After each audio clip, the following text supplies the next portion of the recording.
Selamat siang, Assalamualaikum warahmatullahi wabarakatuh.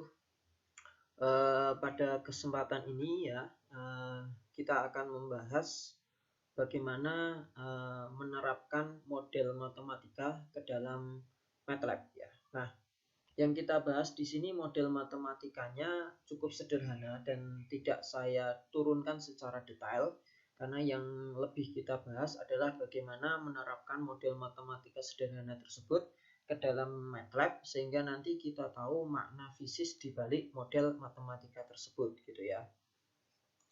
Ambil contoh begini, misalkan ada seorang pelompat bebas dari tebing yang tinggi yang sedang melompat ke bawah.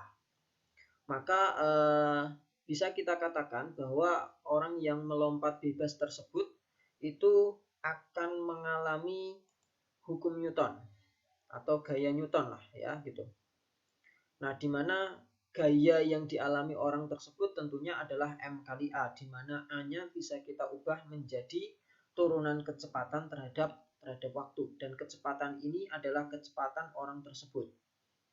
Nah, gaya total yang bekerja pada orang tersebut itu ada dua macam, yaitu Fd yang dimisalkan sebagai gaya berat dan Fv yang dimisalkan sebagai gaya hambat udara. Nah, gaya berat dan gaya hambat udara sendiri itu punya persamaan masing-masing, di mana F-nya ini ya bisa kita substitusikan dengan persamaan M kali dV per dt. Oke? Sehingga nanti persamaannya akan berubah menjadi seperti ini.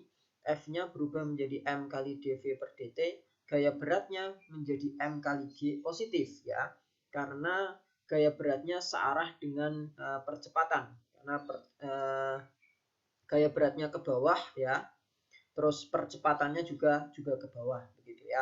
Sedangkan untuk gaya hambat udaranya itu bernilai negatif. Nah, kenapa negatif? Karena arahnya kan ke atas ya, melawan dari percepatan yang dialami oleh penerjun itu sendiri, sehingga minus ya.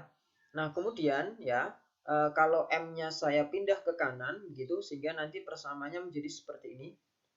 Dan kalau kita integralkan, yang kiri diintegralkan terhadap V, yang kanan diintegralkan terhadap T, nanti ketemu persamaan seperti ini. Nah, di sini ada nilai G, percepatan gravitasi, ada M itu massa, ada CD-nya ini adalah konstanta gaya hambat udara. Kemudian di kanan juga ada G, CD, M, dan T waktu. Ini tan-nya tan hiperbol. Nah, gimana kita bisa tahu makna fisis dari pemodelan penerjun bebas tersebut gitu ya? Kita tahu makna dari persamaan ini tuh apa gitu. Maka caranya adalah kita bisa gambar grafiknya ke dalam MATLAB gitu. Nah, tentunya kondisi-kondisi konstantanya tersebut harus diketahui ya, seperti massa, konstanta gaya hambat udara itu harus diketahui. Nah, misalkan ini ya, orang tersebut punya massa 65 kg dan punya gaya hambat udaranya itu, konstanta gaya hambat udaranya itu 0,25. Maka nanti ya kita bisa masukkan ke dalam persamaan V-nya gitu ya, sehingga nanti kita bisa punya dua variabel, yang satu T variabel bebas, yang satu V variabel terikat. Oke. Untuk menggambarkannya di MATLAB langsung saja ya, kita gambar. Oke. Saya pakai notepad di sini. Oke, yang pertama kita tulis dulu masanya. Nilai masanya adalah 65 kg. Ini saya kasih tanda titik koma.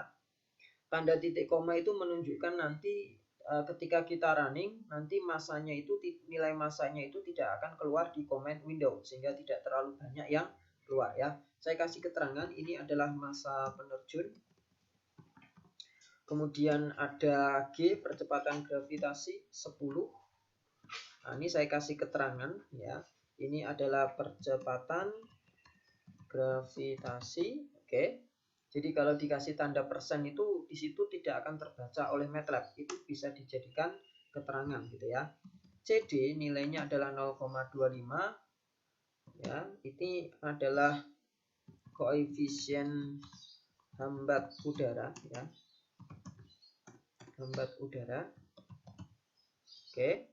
Nah, kemudian T-nya ya, waktunya, karena ini menjadi variabel bebas, maka kita bebas untuk menentukan T-nya dari berapa sampai berapa. Nah, misalkan ini T-nya 0 sampai 100 dengan rentang, kita kasih rentang 1. Jadi 0.21.2100 itu menunjukkan waktunya itu dari 0 sampai 100 dengan rentangnya 1 ya. Ini juga kita kasih titik koma begini.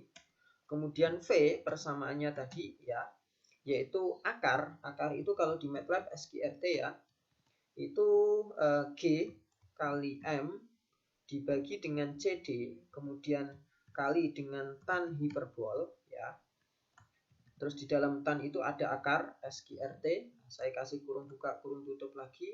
SQRT dari G kali CD dibagi dengan M. Nah, terus dikali waktu. Waktunya itu di luar akar, sehingga di luar dari kurung SQRT ya. Oke. Nah, ini saya tutup juga seperti ini. Oke. Atau boleh kita buka juga nggak apa-apa ya. Misalkan kita buka yang T sama V-nya ini kita buka, sehingga nanti nilainya keluar di comment window gitu. Oke. Nah, selanjutnya ya, kita plot atau kita gambar gitu ya. Kita gambar plot dari T, V. Nah, nanti gambarnya saya pengen bentuknya garis ya dengan warna hitam K. Jadi kalau misalkan nggak ada ini juga nggak ada masalah ya. Oke, terus nanti biar ada jaring-jaringnya, grafiknya saya kasih grid on. Oke, setelah selesai saya akan copy, saya akan masukkan ke dalam MATLAB ya. Nah, MATLAB-nya saya buka baru saja. Oke, seperti ini. Buka M file baru. Saya copy tadi semuanya. Oke ya. Nah, seperti ini. Kemudian kita simpan. Terserah mau menyimpannya di mana gitu ya. Misalkan saya simpan di sini, saya tulis gerak 1. Nah, di dalam menyimpan itu tidak boleh ada spasi ya nama penyimpanannya. Misalkan gerak spasi 1. Nah, itu nanti MATLAB tidak mau ya. Sehingga kalau misalkan pengen gerak 1 ya gerak langsung 1 gitu ya. Kita simpan. Oke. Saya bersihkan comment window-nya dulu. Oke. Kita running. Nah, nanti akan dihasilkan seperti ini ya. Nah, di mana yaitu waktunya itu dari 0 sampai 100, rentangnya 1, berarti 0, 1, 2 sampai 100. Kemudian V-nya keluar nilainya seperti ini ya.